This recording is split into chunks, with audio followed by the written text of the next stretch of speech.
البدع والأهواء، أهل البدع العقائدية وأهل البدع السياسية.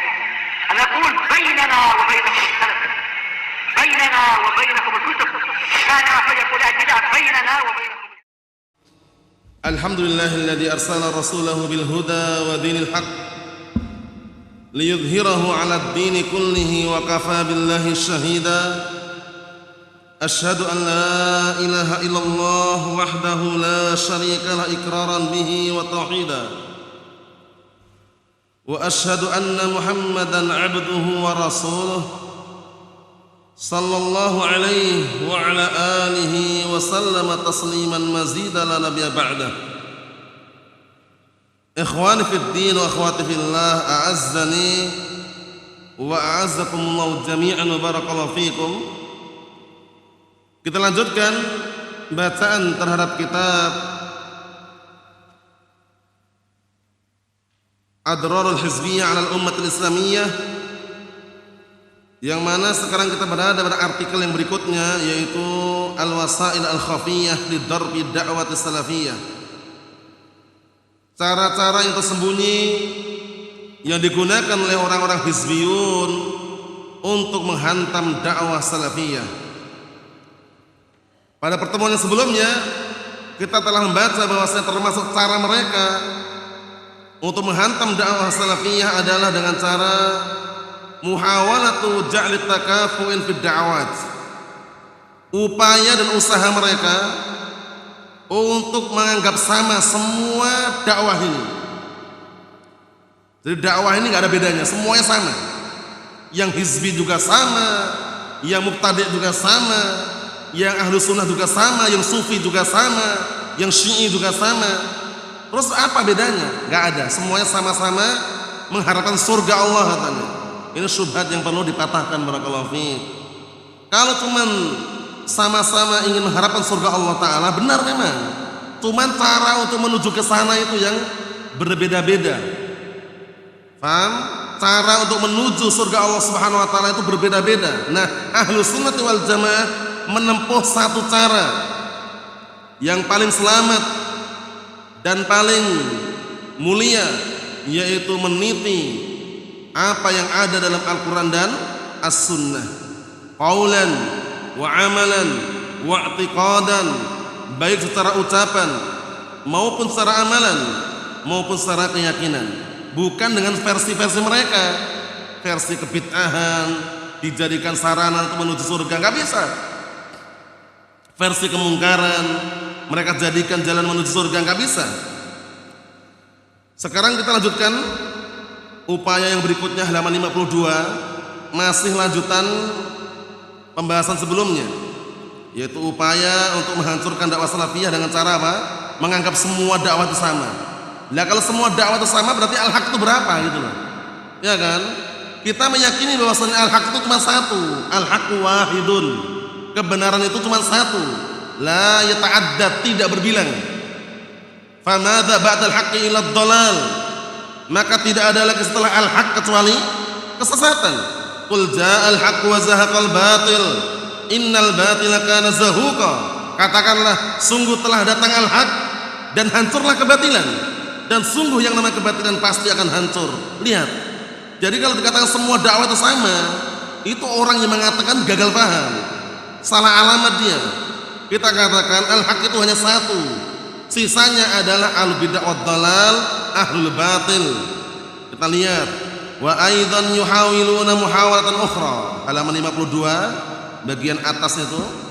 Wa aidan, dan juga yuhawiluna muhawalatan ukhra, mereka berupaya dan upaya yang lain. Yuhawilun itu berupaya, mereka berupaya dengan upaya yang lain.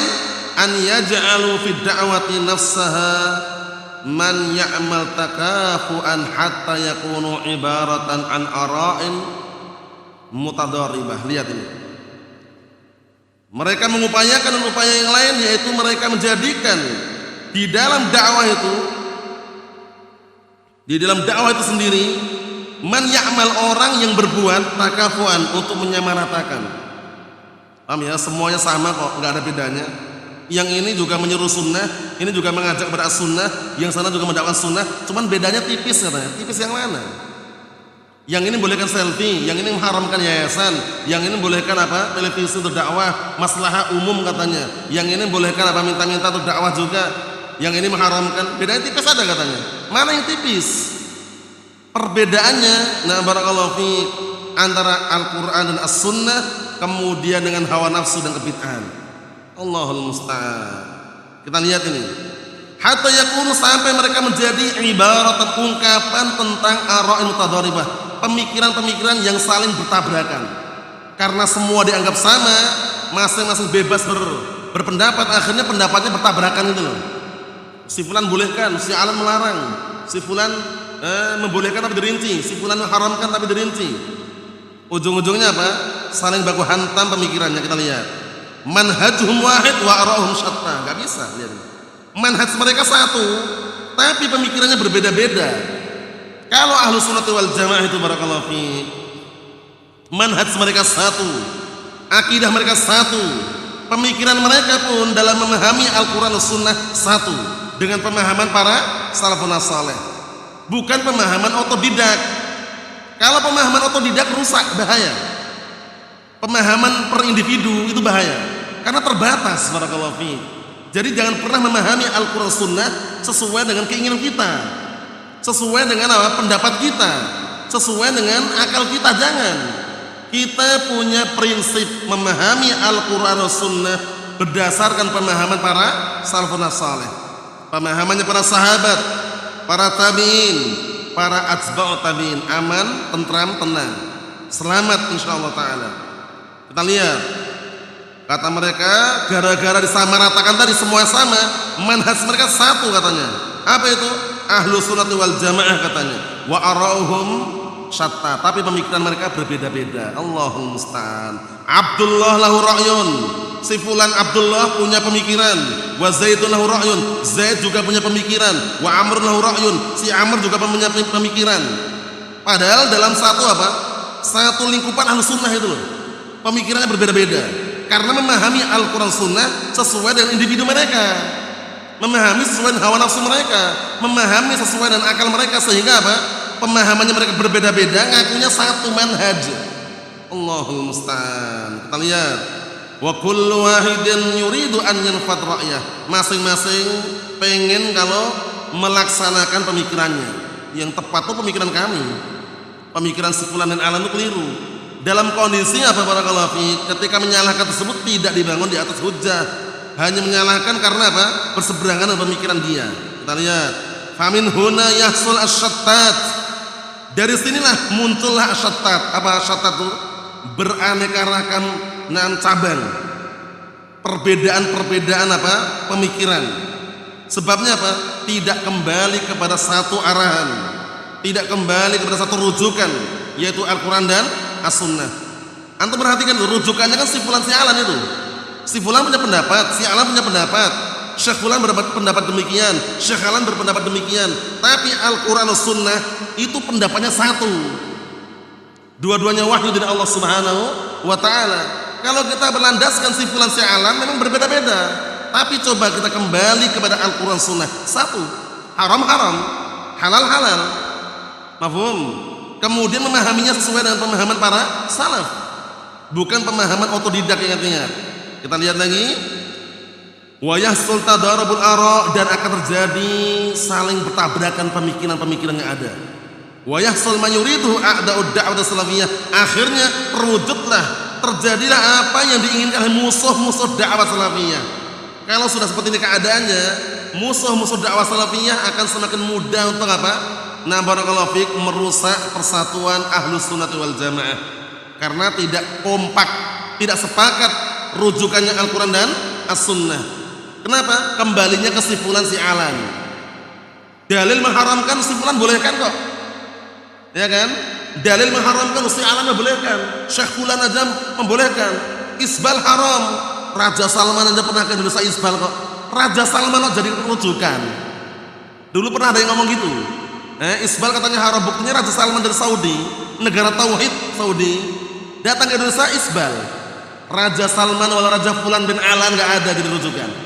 Rujukan Al-Quran dan As-Sunnah, ingat-ingat itu. Jadi kalau merujuk itu kepada wahyu Al-Quran dan As-Sunnah. Perbuatannya si fulan si alan yang menyimpang itu bukan hujjah, ingat-ingat itu. Perbuatannya Syekh fulan, Ustadz fulan, fulan bin alan yang menyimpang dari dalil Al-Quran Sunnah bukanlah hujjah. Jadi kalau berdalilkan jangan dengan perbuatan si fulan, tapi bagaimana qala Allah qala Rasul, aman. Mafhum? Ahlus Sunnah wal Jamaah ketika mengharamkan dalilnya ada qala Allah qala Rasul, bukan qala si fulan qala si alan, bukan. Itulah yang namanya apa? Nah, membiasakan diri untuk apa? Berdalilkan, berhujjah dengan Al-Quran dan As-Sunnah. Lihat ini, kata beliau, akhirnya wa yahsul ma yuridhu a'da'u da'wah salafiyah, terjadilah apa yang diinginkan oleh musuh-musuh dakwah salafiyah. Minal waqi'ati minha, berupa apa? Mengejek dan mengolok-olok dakwah salafiyah tersebut. Bisyahna wal ihtikakat, dengan cara apa? Dendam dan juga gesekan-gesekan. Ihtikakat artinya gesekan-gesekan. Terjadi gesekan-gesekan di dalam tubuh Ahlus Sunnah wal Jamaah. Terjadi dendam di dalam tubuh Ahlus Sunnah wal Jamaah. Sebabnya apa? Tadi itu. Dibiarkan semuanya sama. Tidak ada yang namanya al-amru bil ma'ruf wa nahyu 'anil munkar.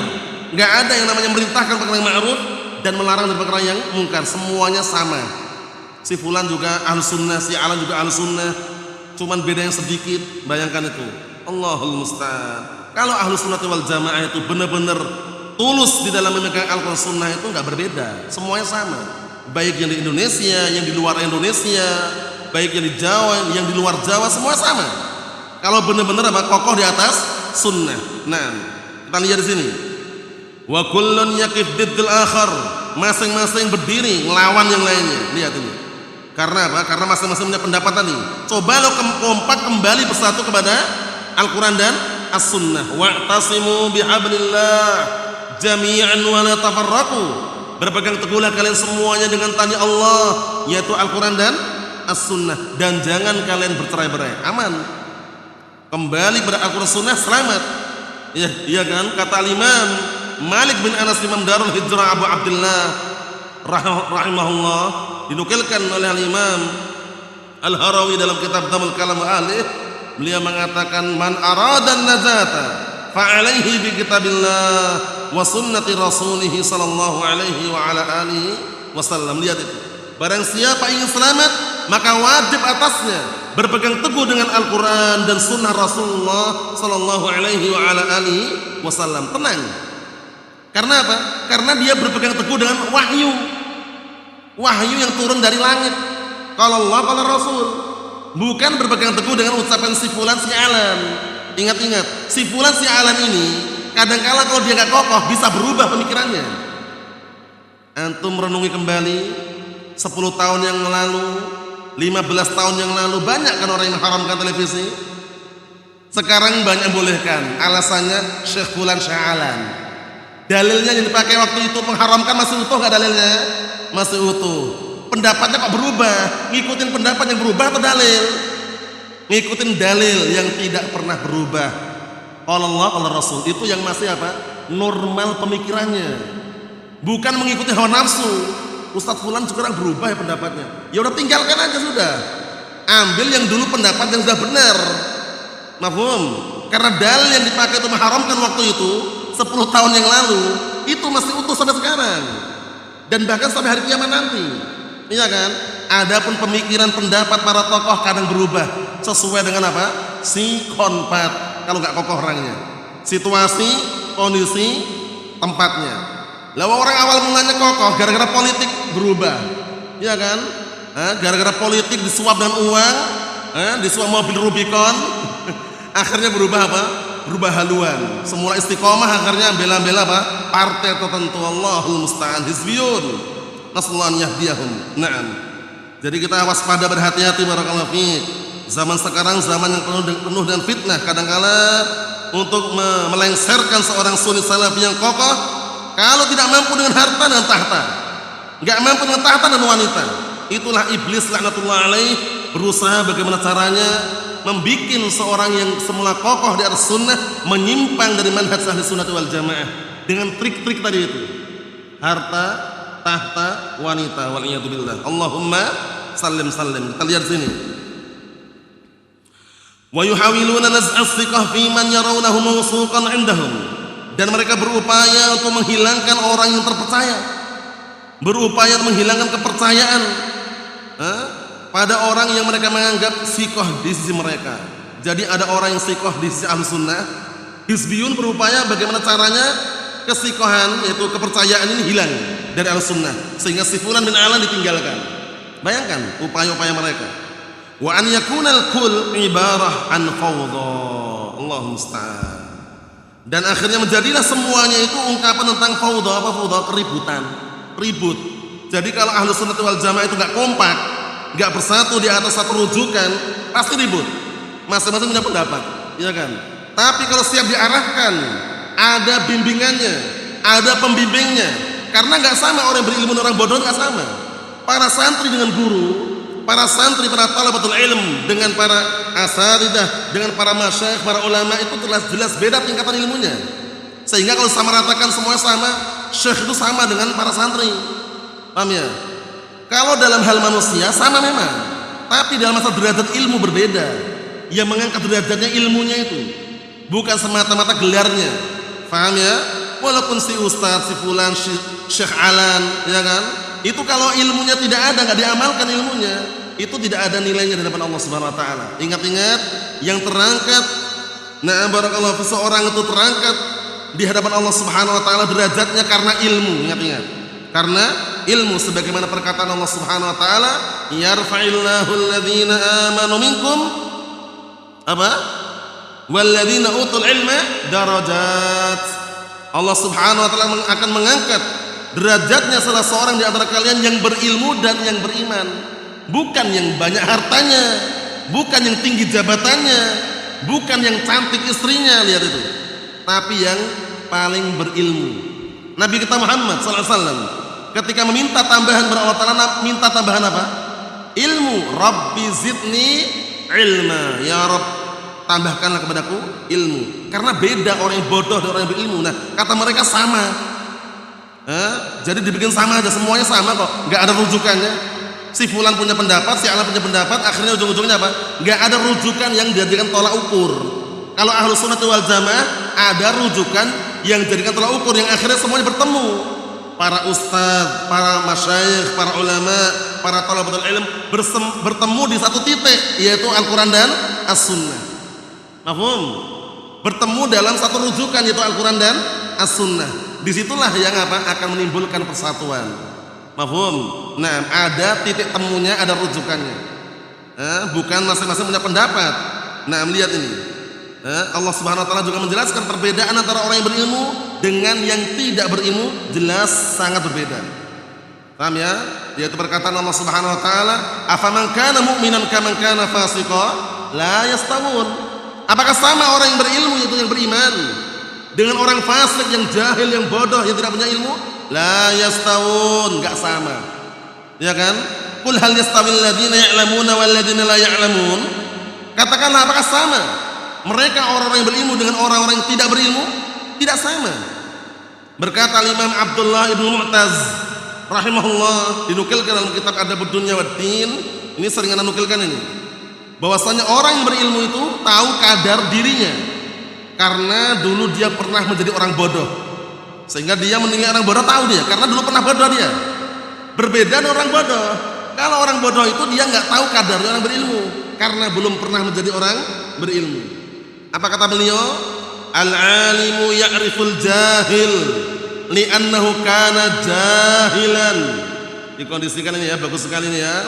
Al-alimu ya'riful jahil li'annahu kana jahilan wal jahilu la ya'riful alim li'annahu lam yakun aliman. Artinya apa? Orang yang berilmu itu tahu kadar orang yang bodoh. Kenapa? Karena dulu pernah menjadi orang bodoh. Ya kan, gak ada kan orang dilahirkan langsung berilmu. Dulu pernah bodoh dulu. Akhirnya dia sadar diri karena bodoh, mencari ilmu, punya ilmu, diamalkan. Jadilah dia orang berilmu. Sebaliknya, wal jahilu la ya'riful alim. Sedangkan orang yang bodoh itu tidak tahu kadarnya orang yang berilmu. Kenapa? Li'annahu lam yakun aliman, karena dia belum pernah menjadi orang yang berilmu. Lihat itu, keutamaan orang yang berilmu jauh lebih mulia di hadapan Allah Ta'ala daripada orang yang tidak berilmu. Oleh karena itu, ikhwani fid din wa akhwati fillah, a'azzani wa a'azzakumullahu jami'an, barakallahu fikum. Pastikan kita semuanya siap untuk berjihad memerangi kebodohan yang ada pada diri kita semuanya, dan pastikan kita bisa mencabut dan memadamkan sampai akar-akarnya, tentunya sesuai dengan kemampuan yang Allah telah berikan kepada kita semuanya. Jangan pernah menyerah, jangan pernah mundur ke belakang, jangan pernah banting setir, atau bahkan rela dirinya senantiasa di atas kebodohan. Jangan mau. Pastikan rasa bahwasannya dirinya itu masih ada kebodohan, sehingga semangat untuk mencari ilmu, semangat untuk menuntut ilmu, semangat untuk memadamkan kebodohan yang ada pada diri kita semuanya. Jadi pastikan itu ya, karena sudah kita lewati berkali-kali. Wa fawqa kulli dzi ilmin alim. Dan di atas orang yang berilmu itu ada yang berilmu lagi. Jadi jangan merasa dia yang paling berilmu gitu loh. Di atasnya masih ada yang berilmu lagi.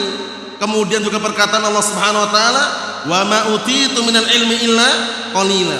Tidaklah kalian itu diberikan ilmu kecuali sedikit. Jadi ilmu yang kita miliki ini sedikit, barakallahu fiik. Masih ada yang lebih berilmu lagi. Nah, disitulah kita termotivasi untuk senantiasa semangat dalam belajar. Usia bukan jadi masalah. Walaupun usia tua, usia sudah 40 tahun ke atas, 50 tahun ke atas, itu justru apa? Semakin semangat untuk mempelajari ilmu Al-Qur'an Sunnah agar apa? Menjadi sebab istiqomah dan agar diwafatkan ketika wafat dalam keadaan apa? Husnul khatimah. Lihat itu. Bukan berarti malah mundur, udah tua Ustaz. Kalau udah tua ini mencari ilmu susah. Sesusah apapun barakallahu fi, kalau dia mencari ilmu syar'i Al-Qur'an Sunnah, berarti dia telah menempuh jalan menuju surga. Bayangkan itu. Nah, jadi semakin semangat. Karena sudah kita lewati kemarin kan hadisnya, tabiat manusia itu semakin tua kalau dijauhkan dari ilmu, dia semakin cinta dengan dunia dan pengen hidup panjang. Qalbus syekh syabun ala hubbi isnatain. Hati orang yang tua itu seperti hati anak muda di dalam mencintai dua perkara. Lihat itu. Apa itu? Pertama, tulul hayah, hidup panjang pengennya. Pokoknya hidup panjang, mengumpulkan dunia, mengumpulkan harta. Yang kedua apa barakallahu fi? Yang kedua takut mati. Paham? Yang kedua takut mati, enggak mau mati. Paham ya? Nah, seperti itu. Atau yang kedua adalah hubbul malafan, cinta harta. Pertama pengen hidup panjang, enggak mau mati. Yang kedua apa? Hubbul mal, cinta harta. Nah, alhamdulillah ahlu sunnah wal jamaah mereka terkondisikan dengan ilmu, sehingga mereka bisa apa? Bisa mengatur bahwasanya dunia ini hanya sementara dan sesaat saja. Selebihnya mana? Akhirat. Akhirat itu target utama kita, yang kekal abadi, yang selama-lamanya. Ikhwani fid din wa akhwati fillah, a'azzani wa a'azzakumullah jami'an, barakallahu fikum. Kita lihat lagi, laisa lahum da'watun mundabitatun 'ala syakhsin. Lihat. Jadi mereka tidak punya dakwah yang sangat kuat dan akurat, tidak punya dakwah yang barakallahu fiik terfokuskan kepada orang tertentu. Maksudnya bagaimana? Maksudnya mereka tidak punya rujukan. Kalau ahlu sunnah wal jamaah, para talabatul ilm, orang-orang yang masih memiliki sadar diri dalam masalah kebodohan, dia punya rujukan para ulama, ya kan? Yang mereka punya ilmu, kemudian mereka menimbang ilmunya tersebut dengan Al-Quran dan As-Sunnah. Fas'alu ahla dzikri in kuntum la ta'lamun. Bertanyalah kalian kepada para ulama ahlu dzikr, ahlul ilm, jika kalian tidak mengetahui ilmunya. Lihat, ada rujukannya. Kalau yang disebutkan tadi itu fawdha, keributan tadi, masing-masing punya pendapat. Paham ya? Ini pendapat kami, sebulan juga berpendapat, si alam juga berpendapat. Rujukannya enggak ada. Sedangkan para ulama ahlu sunnah wal jamaah, para ulama saja, itu ketika mereka berfatwa, rujukannya Al-Quran dan As-Sunnah. Mafhum? Sehingga kita tidak bisa berdiri sendiri atau berjalan sesuai keinginan kita tanpa bimbingan para ulama ahlu sunnah wal jamaah. Pastikan bimbingan para ulama ahlu sunnah wal jamaah kita masih memerlukannya. Karena apa? Tanpa bimbingan mereka, dengan seizin Allah Subhanahu wa taala, tentunya sangat apa? Berbeda hasilnya dengan apa? Yang dibimbing, diarahkan dengan arahan apa? para ulama Ahlus Sunnah wal Jamaah yang mereka mengarahkan tidak terlepas dari hujjah Al-Quran dan As-Sunnah. Nah, kita lihat bagaimana kalau barakallahu fi manusia itu nggak ada pemimpinnya, pemimpin dalam masalah agama, atau dipimpin orang bodoh dalam masalah agama ini. Tentunya tambah parah lagi, kita lihat pantunnya. Nah, buat kamatil dan sebagaimana diungkapkan dalam pantun, la yasluhun nasu fawda la sarata laha. Itu terputus aslinya sambungannya di bawahnya itu, la sarata laha. Wa la sarata idza juhaluhum sadu. Artinya apa?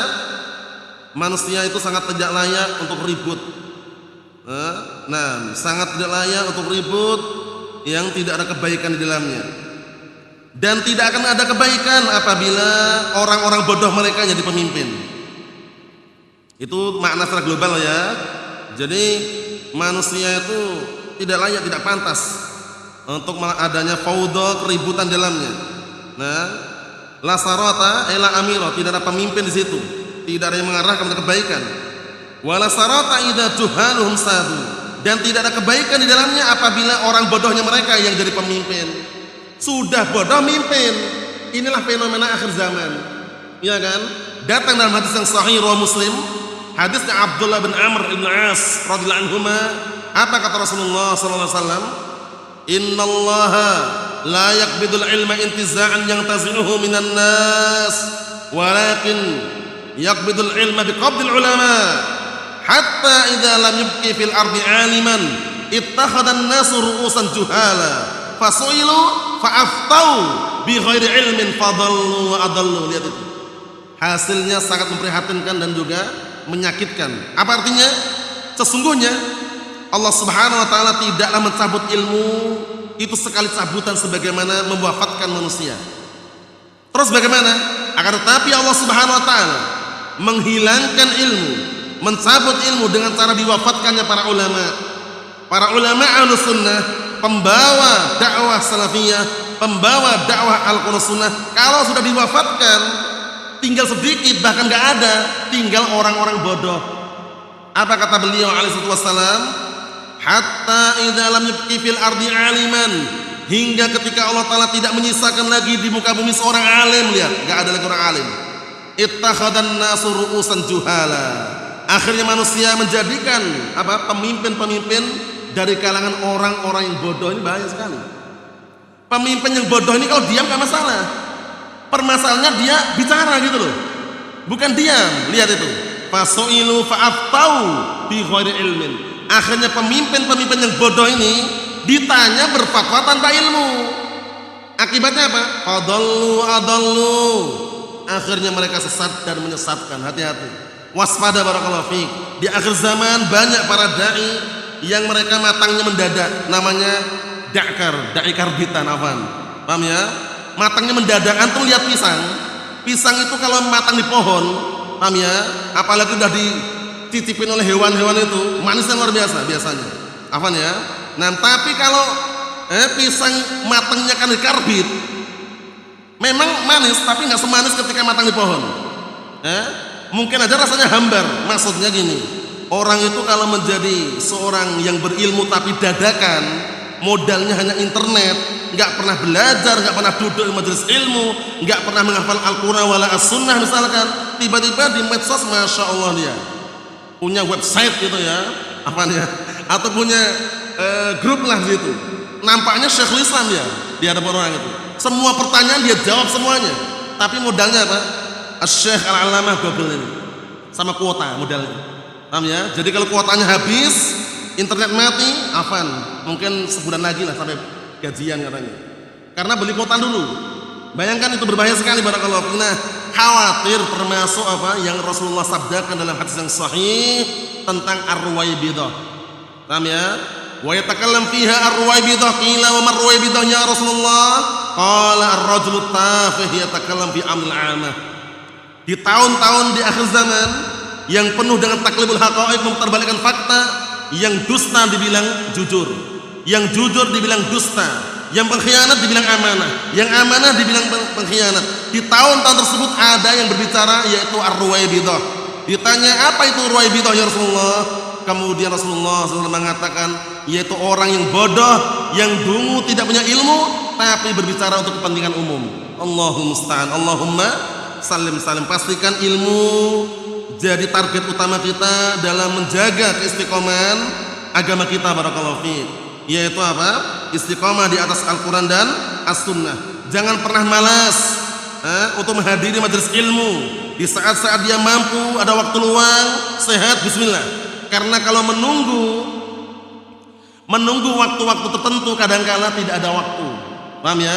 Tapi sudah kita sebutkan, cara yang paling bagus bukan menunggu waktu luang, tapi luangkanlah waktunya.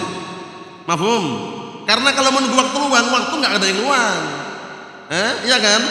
Pengennya kalau orang-orang yang pencari dunia di luar sana itu, waktu adalah uang. Kapan uangnya?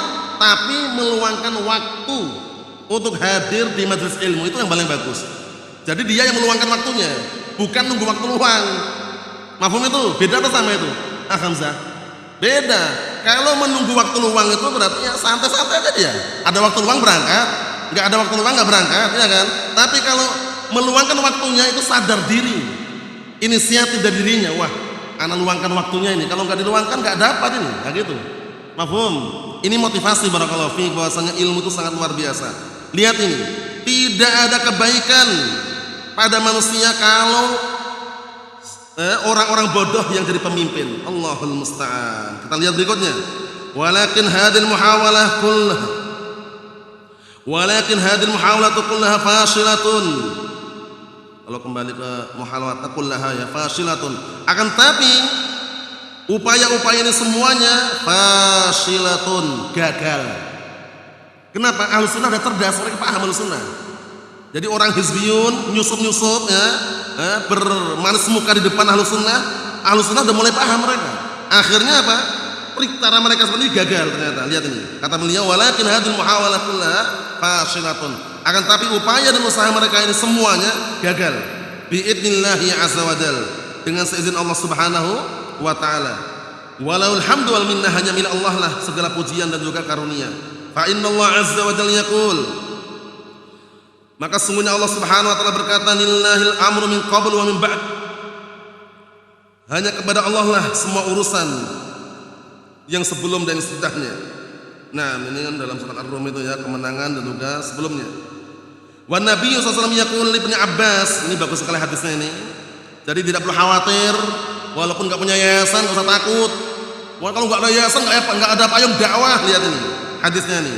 Hadis agar kita kuat tawakalnya. Kalau bertawakal hanya kepada Allah Subhanahu wa taala, bukan bertawakal kepada yayasan, wala parlemen, wala lembaga, wala organisasi. Payung dakwah siapa? Allah Subhanahu wa taala. Ingat-ingat, kita lihat hadisnya ini. Dan Rasulullah SAW berkata kepada Ibnu Abbas radhiyallahu anhu, "Wa'lam annal ummata law istama'at 'ala an yanfa'uka bi syai'in lam yanfa'uka illa bi syai'in qad katabahu Allah lak." Masyaallah. Ketahuilah, ini nasihat Rasulullah SAW kepada siapa? Abdullah bin Abbas waktu itu. Dan ketahuilah bahwasanya umat ini, kalaupun mereka berkumpul bersatu untuk memberikan manfaat kepadamu dengan sesuatu, niscaya tidak akan sampai manfaat kepadamu kecuali hanya sesuatu yang Allah telah catat dan ditulis untukmu. Lihat, semua manusia bersatu berkumpul ingin ngasih manfaat, tapi kalau Allah takdirkan hanya sedikit yang sampai, sedikit itulah yang sampai, nggak bisa semuanya sampai. Mafhum? Nah, sebaliknya, walau istama'u ala an yadurruka bi syai'in lam yadurruka illa bi syai'in qad katabahu Allahu 'alaik. Masyaallah. Dan kalau seandainya sebaliknya, mereka berkumpul bersatu untuk membahayakan dirimu dengan sesuatu, niscaya mereka tidak akan mampu membahayakan dirimu kecuali dengan sesuatu yang Allah telah catat, Allah telah tetapkan untukmu yang mengenai menimpa dirimu. Lihat itu. Berkumpul bersatu padu untuk merusak dakwah salafiyah. Kalau Allah telah tidak mengizinkan karena Ahlus Sunnah wal Jamaah mendakwahkan Al-Qur'an Sunnah, sehingga Allah telah memberikan pertolongan, enggak akan mampu mereka. Paham ya? Karena tidak mampu itu cara-cara mereka yang dihias-hias oleh iblis laknatullah alaih, imma harta, imma tahta, imma wanita. Banyak kan saudara kita kaum muslimin, bahkan dari kalangan Ahlus Sunnah yang semula kokoh di atas sunnah, akhirnya mundur ke belakang, banting setir gara-gara apa? Jabatan. Awal mulanya Masya Allah di awal permulaan. Ketika pulang ke Indonesia dari Damas, murid Syekh Mukbil waktu itu, nah barakallahu fiik, Masya Allah, gambar makhluk bernyawa haram, tidak perlu pakai yayasan, dakwahnya lama-lama dia nggak kuat dia. Ternyata dicek teliti ujung-ujungnya duit. Mundurlah ke belakang dia, mundur, bating setir, ujung-ujungnya masuk pintu pemerintahan, malah menjadi anggota MUI. Nasallahu an yahdiyahu. Paham ya? Semula awal mulanya kokoh, lihat tuh, gara-gara apa diantaranya? Harta sudah masuk, akhirnya tahta jabatan. Paham ya? Nallahul musta'an. Bisa dipahami ya? Jadi fitnah yang sangat besar barakallahu di antaranya yang bisa merusak dakwah salafiyah, bahkan bukan para thalabatul ilm, bahkan guru-gurunya, ustadznya, para masyayikhnya, kalau tidak kuat imannya, nggak kokoh, nah barakallahu fiik, iman dan manhajnya ini bahaya sekali. Harta, tahta, wanita, waliyadzubillah.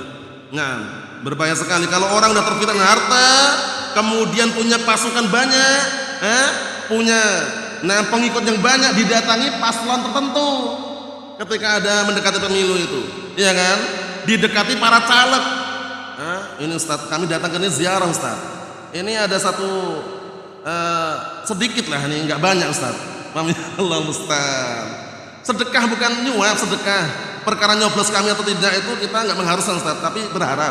Allahul musta'an. Hati-hati barakallahu fiik. Karena mereka ngincar yang banyak pasukannya.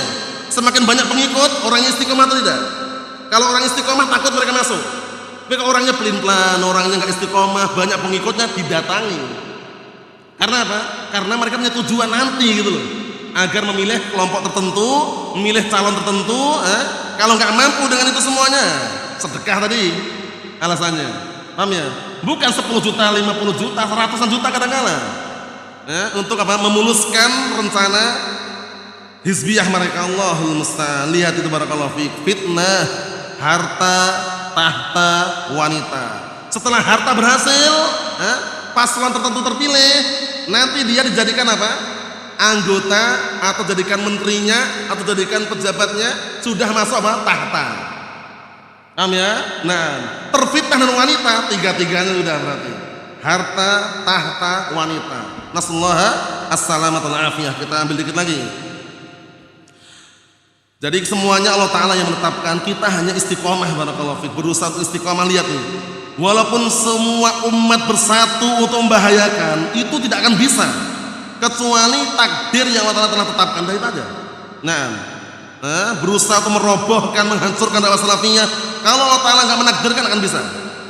Mafhum? Kita lihat, rufi'atil aqlam, pena-pena catatan sudah diangkat, wajafatis suhuf, lembaran-lembaran catatan sudah mengering. Maksudnya semua sudah ditetapkan. Paham ya? Masya Allah kana wa ma lam yasha lam yakun. Semua perkara yang Allah Ta'ala kehendaki pasti terjadi, dan semua perkara yang tidak dikehendaki tidak akan terjadi. Mafhum? Tapi kita sebagai seorang sunni salafi, ketika menghadapi barakallahu fenomena yang ada di negara demokrasi seperti ini barakallahu fiik, bukan berarti kita enggak mendoakan pemimpin. Kita mendoakan pemimpin, semoga dipilihkan pemimpin yang terbaik, jujur, adil, muslim, amanah, tidak mendolimi rakyatnya. Tapi nggak usah nyebutlah namanya. Paham ya? Nggak usah memilih tertentu, doakan aja. Paham ya? Karena pesta demokrasi kita tidak ikut andil. Paham ya? Tapi kalau sudah dilantik jadi pemimpin dan dia muslim, sami'na wa ta'ana, dalam perkara yang baik. Orang-orang yang apa teriak-teriak keluar-keluar di luar sana itu, harus tegakkan hak asasi manusia, kemudian harus apa? Demokrasi yang sportif dan semisalnya. Tapi kalau jadi pemimpin nggak cocok dengan apa keinginan mereka, di demo. Ya enggak? Yang teriak-teriak itu katanya taat kepada pemerintah, kok demo? Ahlus sunnah yang tidak nyoblos malah nggak demo. Yang setia yang mana coba? Ahlus sunnah wal jamaah yang tidak ikut andil dalam pesta demokrasi, yang tidak ikut pemilu, nggak ikut coblosan, tapi mana ada mereka demo? Ketika pemimpin mengeluarkan kebijakan yang nggak cocok, sabar. BBM naik pun senyum-senyum. Ahlus sunnah itu, paham ya? Nah, bahan pangan sedang naik pun santai dia, banyak berdoa, ya kan? Nah, COVID-19 katanya zona merah, Ahlus sunnah nampaknya hijau semua, karpetnya hijau kan? Paham maksudnya? Santai, tenang. Karena apa? Sandaran mereka satu, yaitu Allah Subhanahu wa Ta'ala. Sandaran mereka satu, Al-Quran dan as-sunnah, bukan apa? Bukan logika, akal, hawa nafsu dan juga semisalnya. Kita lihat lagi. Akhrajahu Tirmidzi wa huwa haditsun sahih walau kana al-amru mauqulan ila nas, kalau seandainya perkara itu disandarkan kepada manusia, lama qamat da'watul mursalin alaihi wassalatu wassalam. Kalau seandainya semua perkara itu dibebankan kepada manusia, niscaya tidak akan tegak dakwahnya para rasul alaihi wassalatu wassalam. Lihat itu. Karena gak akan mampu. Dan pastikan ketika orang mendakwahkan Al-Quran Sunnah itu jangan cuma pengennya sendiri, itu keliru juga.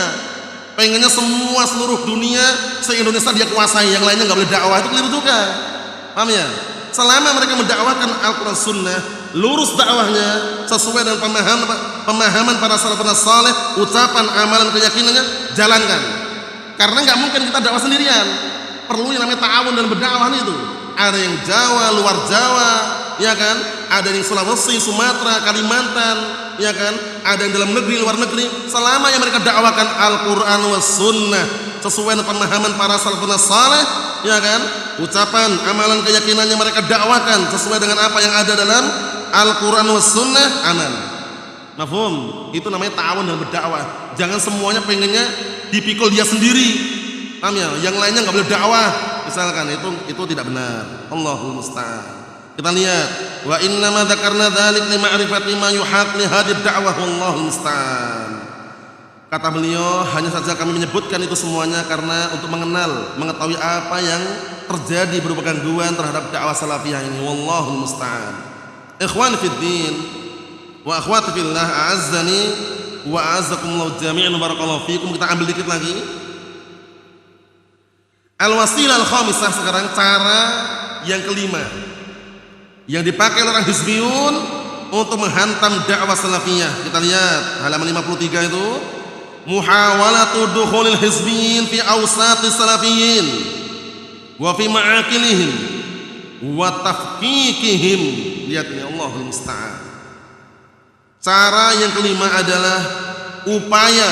Muhawalah itu artinya upaya atau usaha memasukkan hizbiyyin di tengah-tengah salafiyin. Ini bahaya sekali ini. Nah, memasukkan hizbiyyin di tengah-tengah salafiyin. Kalau ada orang hizbi ingin tobat, rujuk, ikut kajian Ahlussunnah, silahkan tafadhol. Tapi Ahlussunnah kok ngisi tempat hizbiyyin, itu salah alamat. Untuk mengubahnya sulit. Kenapa sulit? Bagaikan taman yang kotor disapu, dikotorin lagi. Sapu dibersihkan, kotorin lagi. Itu kalau Ahlussunnah ngisi tempat hizbiyyin. Ya kan? Setiap orang boleh ngisi di situ. Nanti kalau Ahlussunnah ngisi di situ, yayasan haram, gambar makhluk menyawa nggak boleh. Sapu bersihkan. Nah, dia pulang datang ustaz lain. Boleh kok yayasan untuk dakwah. Gambar makhluk menyawa juga boleh, itu ada manfaatnya. Ujung-ujungnya dibersihkan, dikotorin lagi. Kapan berkembangnya? Makanya Ahlussunnah wal Jamaah punya trik mereka. Kalau ada orang hizbiyun ingin belajar, suruh mereka datang ke tempat Ahlussunnah. Bukan Ahlussunnah datang ke tempat mereka. Nanti kalau mereka cocok, tahan, kuat, gak kepanasan, gak alergi, dia akan istiqomah terus, berubah nanti. Tapi kalau sekali datang langsung kepanasan, langsung alergi, mungkin besok gak datang lagi. Itu berarti ada perkembangan. Paham ya? Perkembangannya apa? Dia berpikir. Tapi kalau kita yang masuk ke sarang mereka, dakwah tempat hizbiyyin, itu tidak menutup kemungkinan cuma dimanfaatkan ilmu kita. Percaya nggak? Jadi kita punya ilmu Al-Quran Sunnah, nah, suruh ngisi tempat mereka. Mereka nggak akan berubah. Diambil, dimanfaatkan ilmu kita untuk mereka. Nah, Allahul musta'an. Nah, ini saran juga nasihat para ulama Ahlussunnah wal Jamaah, para masyayikh Ahlussunnah wal Jamaah, hindari, waspada mengisi di tempat-tempat hizbiyyin. Jangan gara-gara amplop atau harta akhirnya apa? Senyum-senyum, bermanis muka ngisi di tempat mereka. Kamu cuma ngisi bahasa Arab saja Ustaz. Selain itu anak fokus di pondok katanya. Sama aja. Bahasa Arab sarana kok jadikan apa? Jadikan apa? Merusak apa? Nah, manhaj akidahnya. Allahul musta'an. Hati-hati barakallahu fi. Jadi kalau ada orang hizbiyun ngundang ngisi di tempat mereka, syaratnya berat, syaratnya kita harus meletakkan syarat yang mereka harus setuju. Bukan kita ngikutin syarat mereka. Dan itu tidak akan mungkin mereka mau. Syarat yang berat juga, kalau mereka ingin mencari ilmu, mereka sudah datang ke majelis Ahlussunnah. Paham ya? Sehingga apa? kita tetap aman, menyampaikan leluasa. Mereka ingin berubah akan berubah di situ nanti.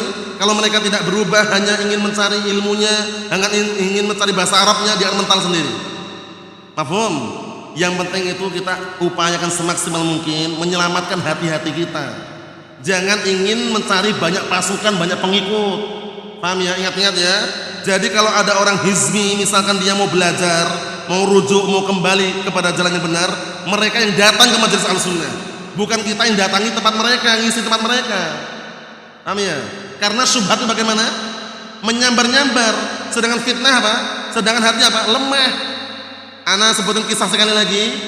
Kisah seorang sunni salafi Ahlussunnah, Imran bin Ittan rahimahullah. Ini kisahnya sangat mengharukan sekali. Tertarik dengan putri pamannya, berarti apa? Sepupunya. Yang mana sepupunya ini waktu itu pemahamannya apa? Khawarij. Keinginan Imran bin Ittan ini menyelamatkan gitu loh. Wah, tak selamatkan lah. Yaitu kata-katanya pengennya itu ingin menyelamatkan dari pemahaman Khawarij menuju Ahlussunnah. Dengan berjalannya waktu justru Imran bin Ittan yang terbalik. Lihat itu. Menjadi pemikiran Khawarij, meninggalkan manhaj Ahlussunnah wal Jamaah. Sebabnya apa? Fitnah, syubhat. Sudah syubhat menyambar-nyambar, tambah fitnah wanita lagi. Iya kan? Rasulullah as-salamatu al-afiyah. Na'am. Kita artikan dikit lagi. Jadi termasuk trik cara hizbiyun merusak dakwah salafiyah dengan cara apa tadi? Upaya dan usaha memasukkan hizbiyun di tengah-tengah salafiyin. Wa fi ma'aqilihim, dan di tempat-tempat mereka. Wa tafkikihim, dan usaha untuk apa? Untuk merenggangkan hubungan mereka. Lihat, Ahlussunnah dibikin renggang hubungannya. Kalau udah renggang hubungannya, akhirnya pecah. 10 orang pecah menjadi 5 orang 5 orang. 5 orang ini pecah lagi nanti. Jadi 3 orang 2 orang. Bayangkan itu. Makanya kita perlu yang namanya ta'awun. Jaga ukhuwah, jaga persaudaraan, jaga keistiqomahan di atas Al-Quran Sunnah. Ingat-ingat ya, pastikan upayakan ukhuwah kita, persaudaraan kita dibangun di atas Al-Quran dan As-Sunnah. Jangan pernah dibangun di atas harta, wala tahta, wala wanita. Ingat-ingat itu. Tapi dibangun di atas Al-Quran Sunnah, yang mana Al-Quran Sunnah ada rujukan utama kita, langgeng selama-lamanya, dan akurat serta terpercaya, wahyu dari Allah Subhanahu wa ta'ala. Kita ambil dikit lagi. Ala tulahiduna habitakumullah masana'a fi Saudiyah. Penting ini. Tidakkah kalian memperhatikan, semoga Allah Ta'ala menjaga kalian semuanya, apa yang mereka perbuat di Saudi. Dulu di Jami'ah Islamiyah, Jami'ah Islamiyah Madinah, di zaman Syekh bin Baz waktu itu masih kokoh. Orang-orang hizbiyun takut masuk karena beliau tegas. Paham ya? Hizbi, mutade. Paham ya? Beliau tegas menegakkan sunnah, memadamkan kebid'ahan. Setelah beliau keluar dan beliau meninggal dunia, barakallahu fiik, mulailah sekarang hizbiyun masuk di situ. Mulai pengikutnya Hasan al-Banna, Sayyid Qutb, hizbiyun, ikhwal muslimin, banyak sana. Akhirnya campur aduk, ya kan? Yang lulusan dari sana pulang ke Indonesia pun ada. Paham ya? Ada juga yang lulusan dari sana kemudian pulang ke negara masing-masing, malah apa? Membikin kelompok-kelompok tertentu juga ada. Bayangkan itu. Nah, nanti disebutkan oleh beliau di sini contoh yang sangat konkret bahwasanya apa yang terjadi di Saudi Arabia. Nah, di antaranya apa? Hizbiyun memasukkan barakallahu fiik, kelompok-kelompok mereka di tengah-tengah salafiyin. Setelah berusaha mereka berhasil, barulah mereka apa? Dibikin bercerai-berai. Sekarang Jami'ah Islamiyah, antum lihat kalau nggak percaya. LCMSC keluaran Jami'ah Islamiyah Madinah pulang ke Indonesia, bolehkan televisi nggak Pak? Bolehkan televisi, dakwahnya aja pakai televisi, live streaming katanya. Allah musta'an. Satu, tunjukkan LCMSC pulang dari Jami'ah Islamiyah lulusan ya, pakaian syar'i. Sedikit ada yang sebagian mereka pulang LC pakai topi miring itu, tapi ada lidahnya itu, pantolon, nggak nampak kalau di LC. Iya kan? Sebagian mereka peci nasional, koko, celana bantolon yang penting nggak isbal. Allah musta'an, itu banyak sekali kita jumpai. Kemudian ada nggak satu lulus LCMSC ngajar dakwah atau sunnah, ngajarkan tanpa dibayar di Indonesia? Apa ya? Kalaupun ada 1-2 orang, Tapi hampir semuanya pasti mereka berdakwah kalau nggak dibayar nggak mau. LC, MSc. Paham ya? Tapi yang belajar di Yaman sana yang terbiasa prihatin, ini tidak apa? Tidak mengatakan semuanya nih ya. Hampir kebanyakan yang istiqomah di atas Al-Qur'an Sunnah, dakwah mereka berjalan sabar, istiqomah, prihatin. Paham ya? Tidak mengharapkan gaji dari manusia, tidak mengharapkan bayaran manusia. Kemudian yang haram tetap haram, yang halal tetap halal, kecuali udah menyimpang gara-gara apa? Ujung-ujungnya apa? Duit UUD. Allahul musta'an. Assalamualaikum warahmatullahi. Rinciannya insyaallah kita tunda pada pertemuan yang akan datang karena panjang. Yang kesimpulannya, trik cara yang kelima adalah sangat berbahaya sekali. Kita harus waspada dengan ilmu Al-Quran Sunnah agar tidak apa? Tertipu dengan apa? Dengan kesamaran yang mereka masukkan, yaitu mereka berupaya masukkan hizbiyun di tengah-tengah Ahlus Sunnah wal Jamaah. Nasallaha as-salamata wal afiyah wa nasallaha azza wa jalla bimanihi wa karamih an yujannibana 'anil fitan ma dhahara minha wa ma batan innahu waliyyu dzalika wal qadiru 'alaihi walhamdulillahi rabbil alamin.